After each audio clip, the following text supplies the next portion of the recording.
আমরা একচল বিশিষ্ট দ্বিঘাত সমীকরণের 1.3 অঙ্কগুলো করছিলাম। 3 অবধি হয়েছে, আর 4 থেকে দুটি স্থানের মধ্যে দূরত্ব 200 কিলোমিটার। এক স্থান হতে অপর স্থানে মোটর গাড়িতে যেতে যে সময় লাগে, জিপ গাড়িতে যেতে তার চেয়ে 2 ঘন্টা কম সময় লাগে। মোটর গাড়ি অপেক্ষা জিপ গাড়ির গতিবেগ ঘন্টায় 5 কিমি বেশি হলে মোটর গাড়ির গতিবেগ হিসাব করে লিখি। আচ্ছা, এটা কত অঙ্ক? 4 নম্বর। কেমন? 4 নম্বর অঙ্ক। তাহলে মোটর গাড়ির গতিবেগটা আমরা ধরি মোটর গাড়ির গতিবেগ মোটর গাড়ির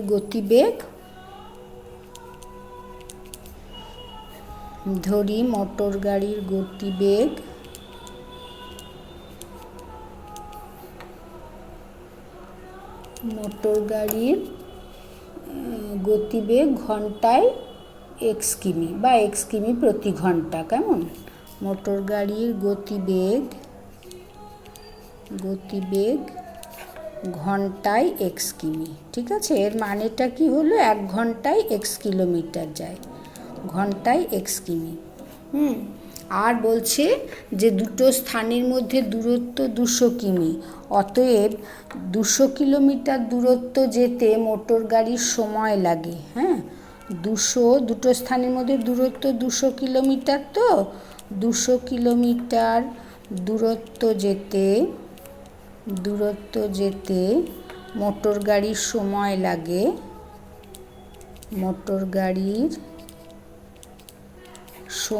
লাগে,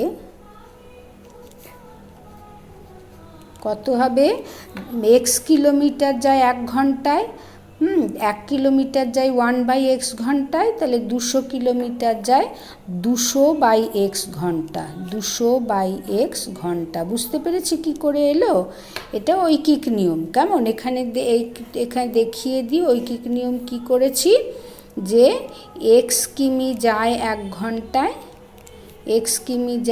ঘন্টায়, অতএব 1 কিমি যায় 1 x ঘন্টায়, আর অতএব 200 কিমি যায়। বুঝতে পেরেছি? এটা জানি, এটা একটু দেখিয়ে দিলাম। 200 কিমি যায় 200/x ঘন্টায়। ঠিক আছে, তাহলে মোটর গাড়ির যেতে সময় লাগছে 200/x ঘন্টা।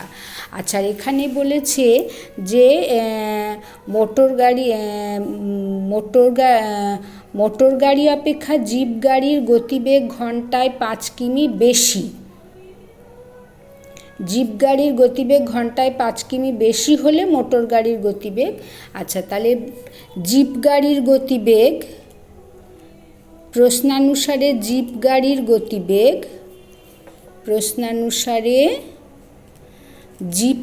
গতিবেগ কত হবে? জিপ গাড়ির গতিবেগ বলেছে মোটর গাড়ি অপেক্ষা জিপ গাড়ির গতিবেগ ঘন্টায় 5 কিমি বেশি, জিপ গাড়িরটা বেশি।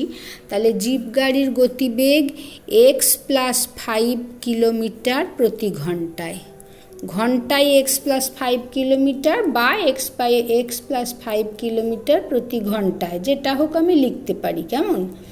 তাহলে এবারে অতএব 200 কিলোমিটার দূরত্ব যেতে জিপ গাড়ির সময় লাগে 200 কিলোমিটার, মানে এক স্থান থেকে আরেক স্থানে যেতে 200 কিলোমিটার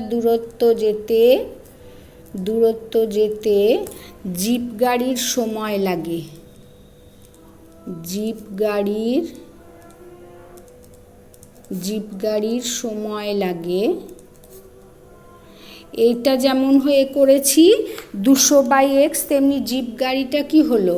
x + 5 কিলোমিটার যায় 1 ঘন্টায়, 1 কিলোমিটার যায় 1/x ঘন্টায়, x + 5 ঘন্টায় 200 কিলোমিটার যায় 200/x + 5 ঘন্টা। হ্যাঁ, এবারে আমাকে সমীকরণটা তৈরি করতে হবে প্রশ্নে যা শর্ত দিয়েছে সেই অনুসারে, প্রশ্নানুসারে। এবার সমীকরণটা করার সময় একটু ভেবে বসাবে যে এক স্থান থেকে অপর স্থানে মোটর গাড়িতে যেতে যে সময় লাগে, জিপ গাড়িতে যেতে তার চেয়ে 2 ঘন্টা কম সময় লাগে। তাহলে কার কম সময় লাগছে? জিপ গাড়ির। জিপ গাড়ির কম সময় লাগছে আর মোটর গাড়ির বেশি সময় লাগছে। মোটর গাড়িতে যেতে যে সময় লাগে জিপ গাড়িতে যেতে তার চেয়ে 2 ঘন্টা কম সময় লাগে। তাহলে জিপ গাড়িতে যেতে যে সময়টা লাগলো তার সঙ্গে যদি 2 যোগ করি তাহলে সেইটা মোটর গাড়ির গতিবেগের সঙ্গে সমান হবে। মোটর গাড়ির গতিবেগ না, মোটর গাড়িতে যে সময়টা লাগলো তার সঙ্গে সমান হবে। জিপ গাড়িতে যেতে তার চেয়ে 2 ঘন্টা কম সময় লাগে, তাহলে জিপ গাড়িতে যেতে সময় লাগছে 200/x + 5। তাহলে এর সঙ্গে যদি 2 যোগ করি, মানে এরটা 2 ঘন্টা কম, তো তাহলে এর সঙ্গে 2 যোগ করলে এটা হবে মোটর গাড়িতে যে সময় লাগে তার সঙ্গে সমান 200/x। তাহলে এইটা আমার সমীকরণটা হলো। এবার এইটাকে সমাধান করি। অর x + 5, তাহলে এটা 200 + 2x + 10 = 200/x। হ্যাঁ, অর এইটাকে গুণ করি কোনাকুনি, 200x + 200 × 5 মানে 10 0 0 হলো, = এটা হলো 200x + 2x² + 10 × 20 হলো। আচ্ছা, অর 200x কেটে যাচ্ছে না, না দাঁড়াও, এখানে ভুল হলো। 2x² কি করলাম, এটা ভুল করলে তো। 200x + 2x² + 10x, 20 কোত্থেকে আসছে, x দিয়ে গুণ করছি তো এইটা, তাহলে এটা হলো 10x হলো। তাহলে এই 200x কেটে গেল। এবার এই 1000টা ওপাশে যদি নিয়ে যাই আমার সমীকরণটা কি দাঁড়াচ্ছে বুঝতে পারছি না, সরে যাচ্ছে ক্যামেরা থেকে। আচ্ছা, 200x কেটে গেল, তাহলে এই সমীকরণটা দাঁড়াচ্ছে 2x² + 10x, আর এইটা বাঁ দিকে যাবে 1000, = 0। এইটা হলো আমার সমীকরণটা। এবার 2 দিয়ে কেটে দিই, x² + 5x - 500 = 0 হলো। এবারে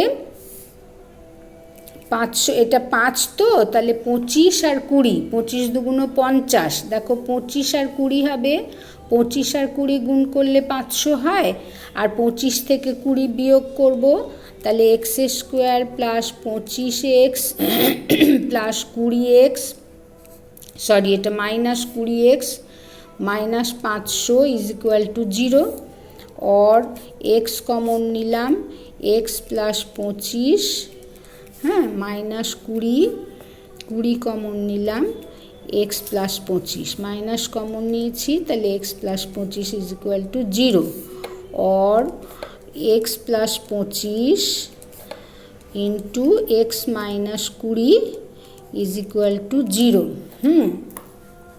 আচ্ছা হলো। আচ্ছা, তাহলে এটা 0 হলো।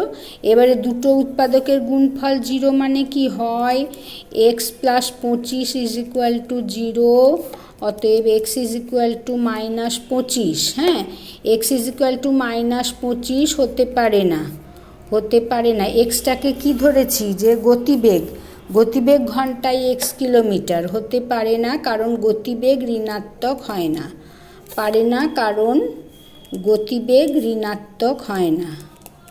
গতিবেগ ঋণাত্মক হয় না।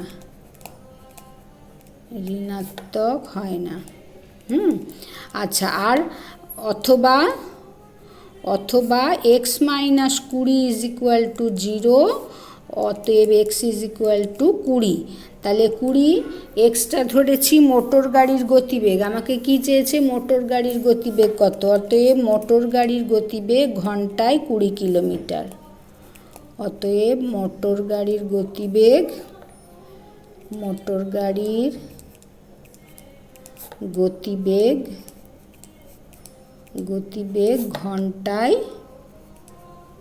ঘন্টায় 20 কিলোমিটার। ঠিক আছে, x কিলোমিটার প্রতি ঘন্টায় x কিলোমিটার ধরেছি হলো। আচ্ছা, এবারে হচ্ছে গিয়ে 5-এর অঙ্কটা, 4-এর অঙ্ক হলো। এবার 5-এরটা বলেছে অমিতাদের আয়তক্ষেত্রাকার জমির ক্ষেত্রফল 2000 বর্গমিটার এবং পরিসীমা 180 মিটার। অমিতাদের আয়তক্ষেত্রাকার জমির দৈর্ঘ্য ও প্রস্থ নির্ণয় করি। আচ্ছা, ধরি জমিটির দৈর্ঘ্য সমান,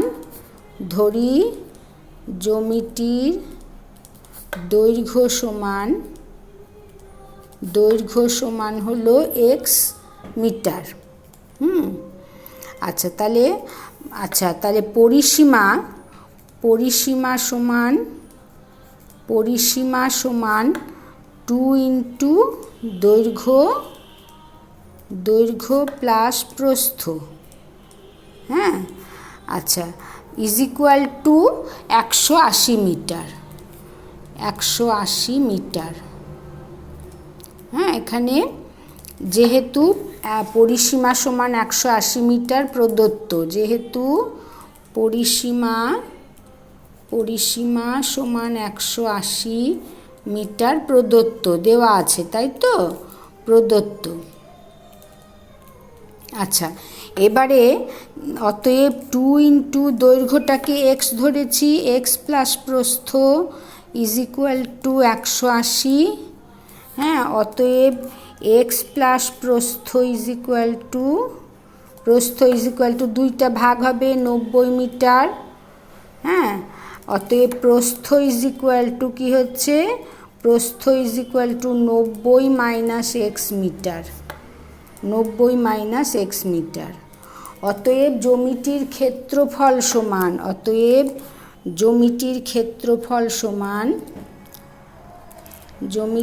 ক্ষেত্রফল আয়তক্ষেত্রাকার, তো তাহলে দৈর্ঘ্য গুণিত প্রস্থ, ক্ষেত্রফল সমান দৈর্ঘ্য x, তাহলে x গুণিত 90 মাইনাস x, এত বর্গমিটার হবে, মিটার গুণিত মিটার সমান বর্গমিটার। Is equal to 90x minus x square. হ্যাঁ, x দিয়ে গুণ করলাম, এত বর্গমিটার। প্রশ্নানুসারে ক্ষেত্রফল বলেছে 2000 বর্গমিটার, তাই তো। প্রশ্নানুসারে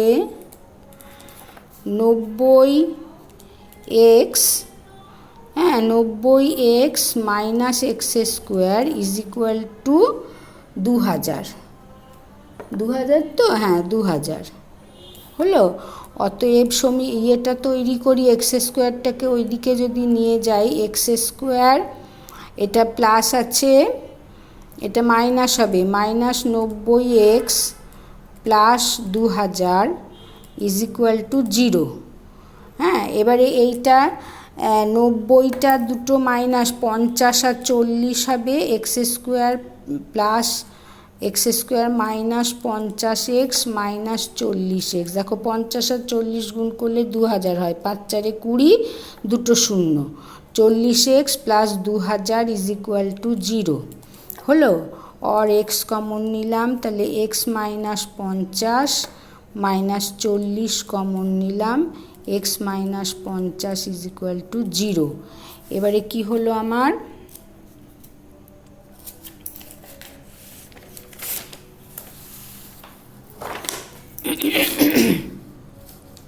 x minus 50 into x minus 40 কি দাঁড়ালো, x minus 50 into x minus 40 is equal to 0।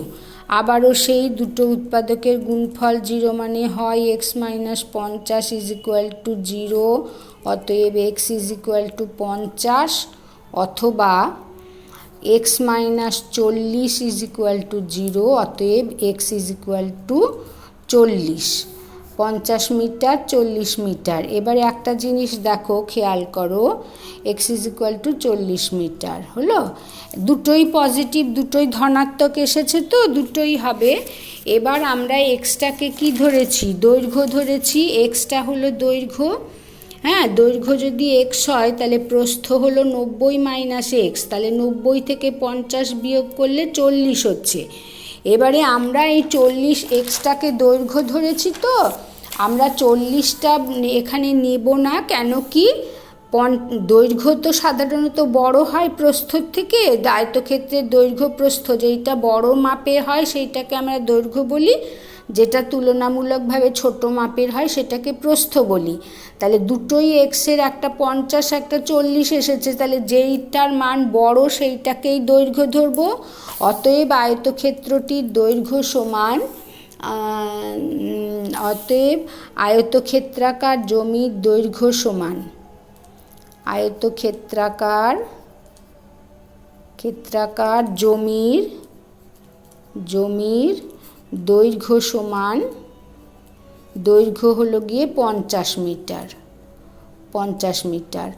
আর প্রস্থ সমান কত? প্রস্থ এসছে যে এখানে যে 90 মাইনাস এক্স মিটার, এক্সটা 50 হয়েছে, আর প্রস্থ সমান 90 মাইনাস 50 মিটার সমান 40 মিটার। বুঝতে পেরেছি? সমান 40 মিটার। ঠিক আছে, এই দুটোই থাকলো। এরপরে পরের দিন থেকে আবার পরেরগুলো হবে। ঠিক আছে? তোমাদের একটা অনুরোধ করি, আমার চ্যানেলটা ভালো লেগে থাকলে একটু সাবস্ক্রাইব করো, কেমন? সাবস্ক্রাইব করলে সবগুলো দেখতে পাবে।